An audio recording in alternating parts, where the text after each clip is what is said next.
Okay, good morning guys. Okay, hello mga ka-e-bike natin dyan, no? Ito nga pala guys, bago nating battery. Ito, battery na lang yung dinala dito ng customer natin sa pwesto. So, tanggal ko na lang din yung mga wirings niya. Ayan. Ngayon guys, ang problema nitong battery na to guys,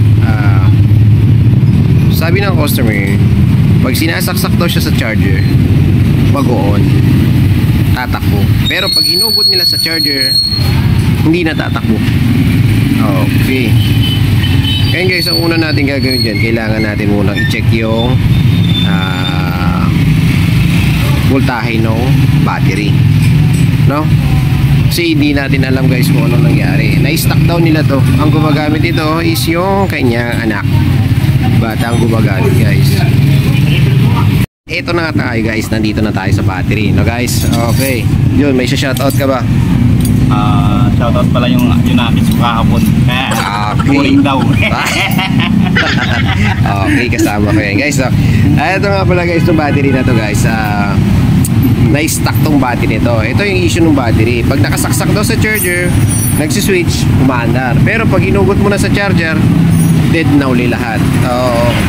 Kaya guys, possible kung anong nangyari dito guys, hindi rin natin alam guys. Pero meron na tayong ano dyan guys, meron na tayong naiisip. Okay. Ito kasi guys, nervous daw to ng bata. Kaya ang problema dito is nagbakasyon yata sila, parang tagal yata ng hindi nagamit tong e-bike. Hindi lang natin alam kung paano bang nangyari, kung naiwan bang nakaswitch o ano, kasi niniwan na lang sa bahay. Okay guys, okay, titester muna natin guys yung mga battery nya. Check lang natin muna kung may ano pa ba. Sige.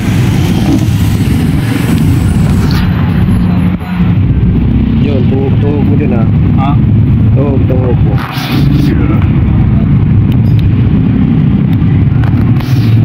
Okay guys, yung red muna dyan ha.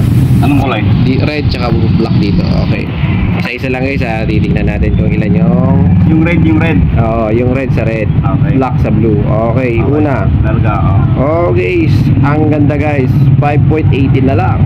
Okay, kabila naman guys. Okay. Oops, sumunod 5.50 na lang din. Uy, goods yung battery. Okay, sa susunod tayo, sa pangatlo na.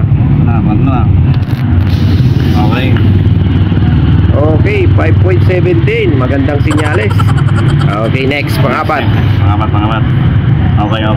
Okay, 5.2. Pwede. Okay, next. Okay, susunod po 5.13. Okay Wala. guys, ibig sabihin guys, talagang dead ang kanyang battery, no? Hindi na kayang i-charge to. Kahit anong i-charge mo dyan, kahit mag-charge ka dyan sa charger mo mismo, hindi na siya magkakarga. Oo, kaya pala ngayon alam na natin, di ba? Pero kasi ang sinabi lang doon sa, hindi natin kasi alam talaga yung totoong history nitong battery na to. Battery nung yung e-bike niya, depende rin kasi yan guys. Okay, bibigyan ko kayo ng tips guys para iwas tayo sa ganitong pangyayari, no? Ngayon guys, kung sakaling magbabakasyon tayo, okay, magbabakasyon tayo, iiwan yung e-bike, ganito na lang gawin natin guys, no? Siguraduhin natin guys, hindi nakaswitch ang e-bike bago kayo umalis. Unang-una, tanggalin ang susi. Uy, shout out sa'yo. Okay, tanggalin ang susi. Tapos i-check nyo ang remote. So, hindi natin alam to guys, baka pwedeng naiwan tong nakaswitch ang remote, no? So, pwedeng yun ang salarin kasi dito guys sa mga ganito. Tapos sana all. panghuli guys, pwede nyo naman tanggalin muna yung socket. Yung socket para sa battery, tanggalin nyo lang. So, ito lang naman yung guys, karamihan naman ng e-bike, ito lang. Okay, hihilahin nyo lang yan na nakasaksak doon sa battery. Ito lang, ganyan lang. Okay, walang problema yun guys. Yun lang hihilahin mo guys. Kung magbabakasyon kayo guys, siguraduhin nyo lang na nakatanggal yan mga yan.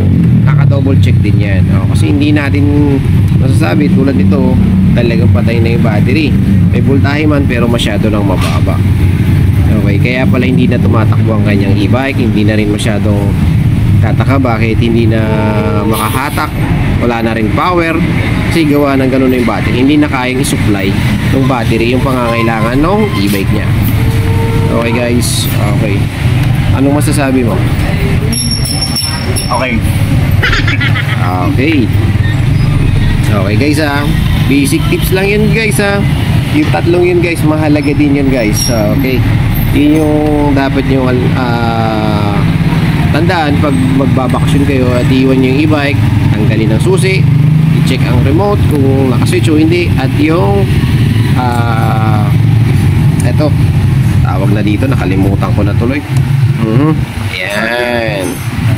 Okay, yun lang guys, para maiwasan natin yung ganito mangyari doon sa mga e-bike nyo.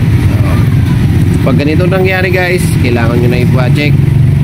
Okay, tapos kung saaning dumating kayo galing ng bakasyon, siguraduhin nyo lang napaandarin nyo kagad din yung e-bike nyo, no? I-check nyo lang din kung magsiswitch pa siya o hindi. Ganoon lang din, no? Para at least makakita natin kung umaandar pa yung e-bike, hindi kagaya ng ganito, no? Umaandar pag nakasaksak, pero pag hindi, wala na. Okay. Okay guys, mahal yan guys mahal. Kaya ingat-ingat lang din. Okay, hindi yan kagagawa ng mekaniko. Okay, nasa may-ari na yan kung paano niya hawakan ng kanyang battery. Okay guys, sana nakatulong tong video na to para sa simpleng tip para ingatan nyo yung mga battery. Ride safe, power, peace.